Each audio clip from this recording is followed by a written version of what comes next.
Nagdire-diretso ng takbo ang SUV na yan hanggang sa mabundol niya ang nagmamandong traffic enforcer sa Cebu City. Natumba sa kalsadang enforcer at nahirapang makatayo. Bago nito, sinenyasan pa ng enforcer ang SUV na dumaan sa tamang daan bago siya nabundol. Isinugod sa ospital ang enforcer na nasa mabuti ng kalagayan. Nakipag-ayos na sa enforcer ang driver ng SUV. Pero plano pa rin magsampa ng kaso ng LGU laban sa driver. Matapos ang 7 taon, hinatulang guilty ang 10 miyembro ng Aegis Juris Fraternity na sangkot sa pagkamatay ng nooy UST law student na si Atio Castillo. Namatay si Atio habang sumasailalim sa initiation rites ng fraternity.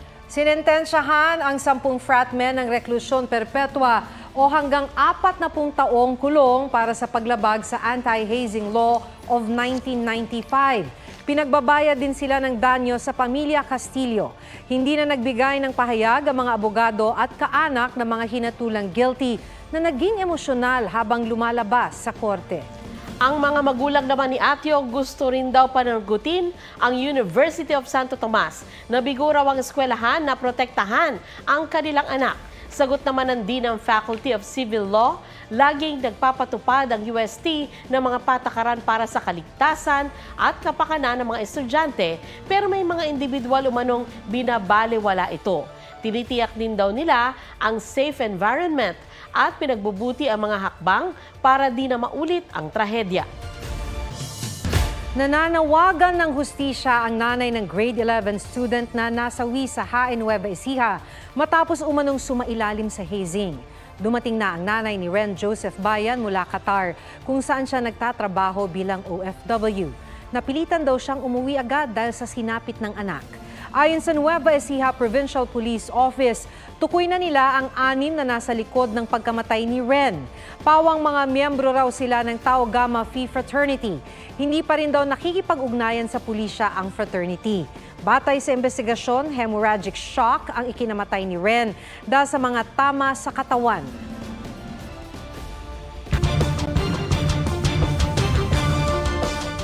Nahuli kam ang pang-hold up ng lalaki sa isang tindahan sa Davao City. Nagpanggap na magpapa-cash in ang lalaki hanggang sa pumasok na siya sa loob ng counter. Tsaka niya tinutukan ng baril ang babaeng cashier. Natangay ng suspect ang 50,000 pesos cash mula sa tindahan, pati ang gold necklace at wedding ring ng kahera na umabot sa halagang nasa 28,000 piso. Pinaghanap na ng pulisya ang suspect na agad tumakas sakay ng motorsiklo. Isinailalim na sa state of calamity ang Batanes at Ilocos Norte dahil sa malawak na pinsala ng bagyong Julian. May report si Joseph Morong. Ramdam ang bagsik ng Super Typhoon Julian sa Basco, Batanes kahapon. Halos mag-zero visibility. Nakaligtas sa mga bahay na bato sa signal number 4 pero hindi ang mga modernong bahay na gawa na sa kahoy. May ilang nasugatan, may nasawi pang mga hayop. Nabawal din ang ilang matandang puno. Sa inisyal na datos, lampas 2,000 bahay ang nasira. Limitado rin ngayon ang supply ng kuryente, tubig at linya ng komunikasyon. Pinangangambahan naman na magkaroon ng diarrhea outbreak dahil sa problema sa inuming tubig.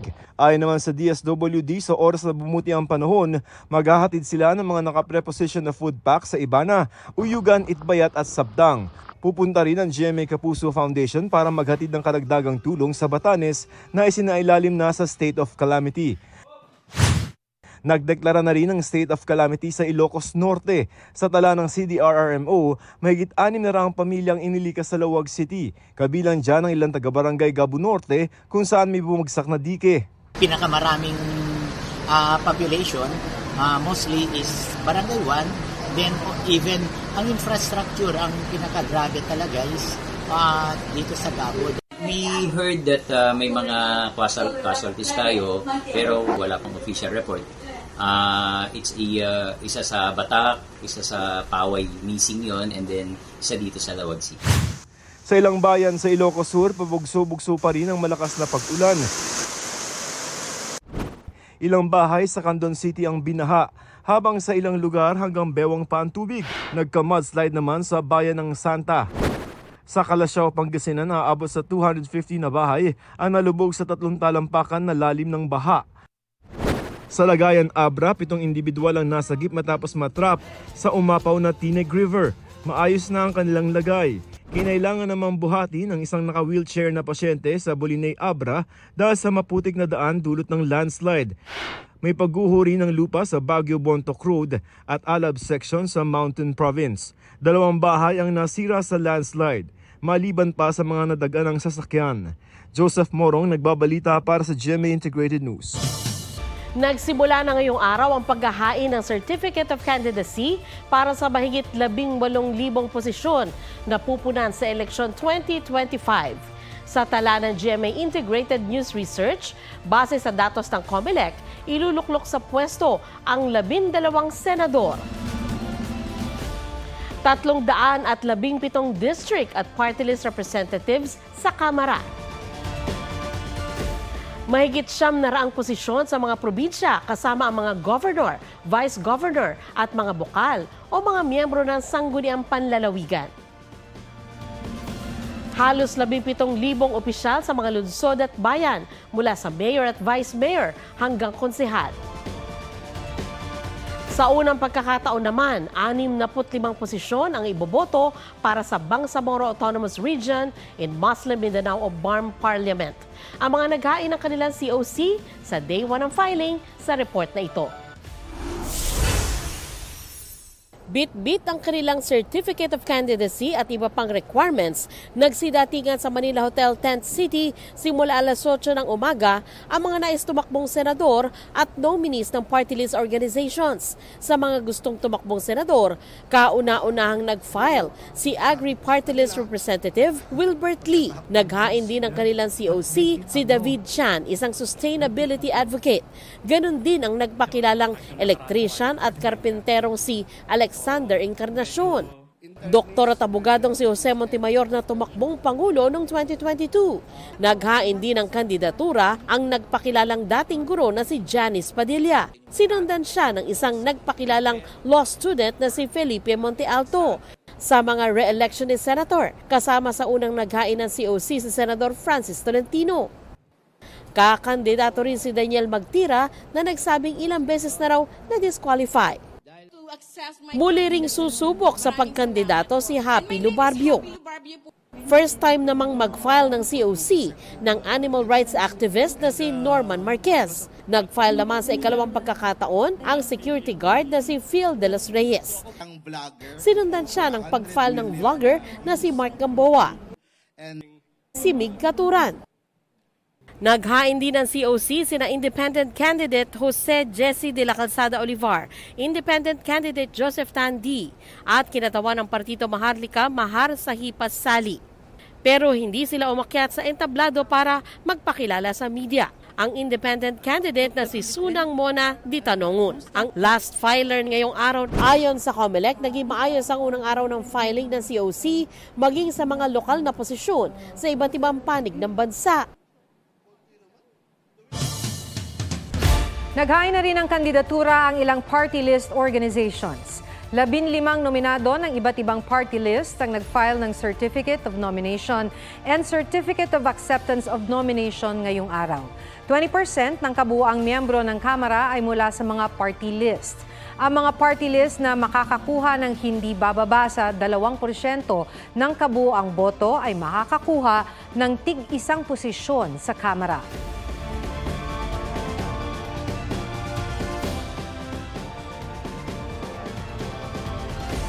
Samantala, 42 party list naman ang delisted o hindi napapayagang makalahok sa eleksyon 2025.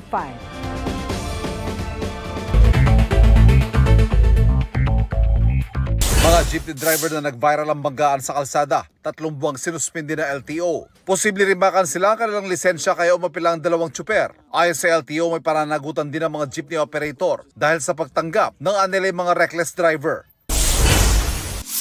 Utos ng Energy Department na taasan ng coconut methyl ester o CME ng diesel. Sinimula ipatupad ngayong araw. Mula sa 2%, dapat itaas ito sa 3%. Tataas pa yan sa 4% sa susunod na taon at magiging 5% pagsapit ng 2026. Alinsunod sa Biofuels Act. Ay epekto raw niyan ayon sa DOE. Mas matipid na konsumo ng diesel, mas malinis sa buga ng usok at makakatulong pa sa coconut farmers. Hiling ng proteksyon ni dating presidential spokesperson Harry Roque laban sa contempt at detention order ng House Squad Committee laban sa kanya, ibinasura ng Korte Suprema. Ayon sa SC, ang writ of amparo ay para lamang sa extrajudicial killings at enforced disappearances na wala naman daw sa petisyon ni Roque. Ivan Merina nagbabalita para sa GMA Integrated News. Bukod sa pagiging two-time Olympic gold medalist, isa na ring Philippine Navy reservist si Carlos Yulo. Binigyang pagkilala ng Philippine Navy si Petty Officer First Class Carlos Edriel Yulo sa isang seremonya sa Navy Headquarters ngayong araw. Ayon sa Philippine Navy, kumpiyansa silang ipapamalas din ni Yulo bilang reservist ang ipinakita niyang dedikasyon at disiplina para magkampiyon sa world stage. Nagpasalamat naman si Yulo sa Philippine Navy. Proud daw siyang suotin ang Philippine Navy uniform at nangangakong paninindigan ang kanilang core values habang nagsisilbing inspirasyon sa kabataan.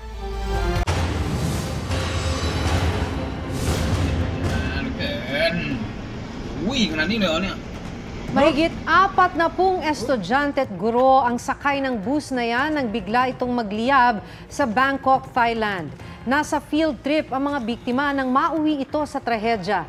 Hindi bababa sa 23 bangkay ang na-recover. Isinugod naman sa ospital ang hindi bababa sa 16 na sugatan. Iniimbestigahan pa ang sanhi ng insidente. Natakpan na makapal na usok ang kalangitan sa bahaging yan ng Georgia sa Amerika. Mula ang usok sa isang chemical plant na nasunog ng masirang isa sa mga sprinkler head sa planta. Humalo tuloy ang tubig sa isang water-reactive chemical. Aabot sa 17,000 residente ang inilikas. Pinangangambahang nag-iwan ng nakapipinsalang chlorine sa hangin ng sunog. Patuloy ang air quality monitoring. Nagdeklara na ng fire out ang mga otoridad. Nagsimula ng humina ang bagyong Julian habang papalapit sa Taiwan. Batay sa 11 p.m. bulletin ng Pag-asa, huling namataan ang sentro ng bagyo 270 kilometers west-northwest ng Itbayat, Batanes. May lakas yan ng hangin na 185 kilometers per hour at bugsong aabot sa 230 kilometers per hour. Nakataas pa rin ang signal number 1 sa Batanes, Babuyan Islands, mainland Cagayan, Apayao, Cagayan, Kalinga, Abra, Mountain Province, Ilocos Norte at Ilocos Sur. Sa forecast track ng Pag-asa, posibleng mag-recurve o bumalik ng Philippine Area of Responsibility ang bagyong Julian bukas. Inaasahang tuluyan na siyang lalabas ng PAR sa Huwebes. Huwag magpahuli sa mga balitang dapat ninyong malaman. Mag-subscribe sa GMA Integrated News sa YouTube. Sa mga kapuso abroad, subaybayan nyo kami sa GMA Pinoy TV at sa www.gmanews.tv.